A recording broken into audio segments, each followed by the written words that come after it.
Bonjour à toutes et à tous et bienvenue dans ce nouveau podcast consacré au livre L'éveil des consciences. Je vais vous lire un petit extrait sur la longueur du pénis.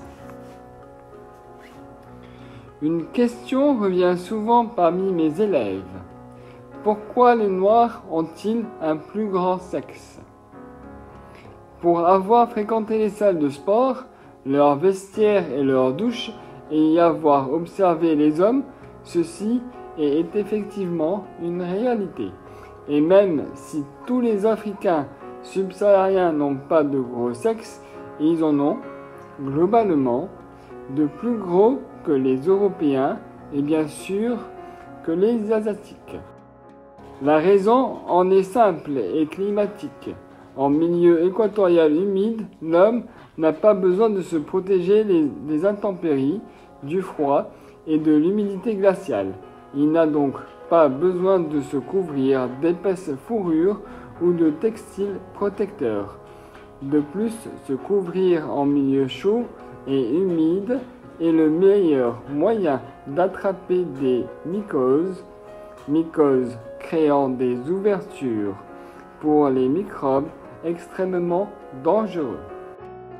L'Africain subsaharien s'est donc, pendant des millénaires, promené nu par obligation climatique et la vulgarité, c'est-à-dire une conduite déstructurant la solidarité du groupe, n'était jamais chez l'Africain dans la nudité, mais plutôt dans l'attitude.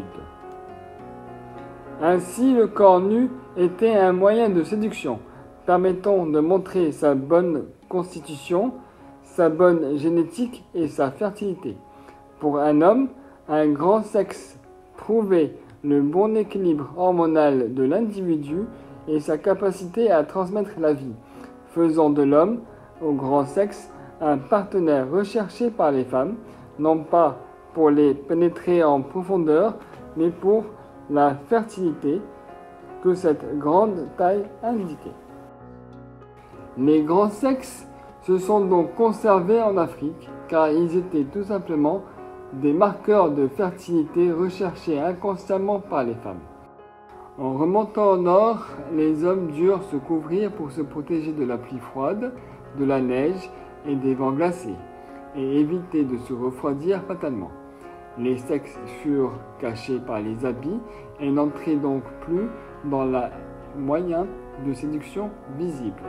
Les hommes du Nord ne séduisent presque plus par leur bonne constitution, mais plutôt par leur capacité à protéger les femmes des intempéries en bâtissant des abris sûrs et leur apportant assez d'énergie pour manger et élever leurs petits à l'abri.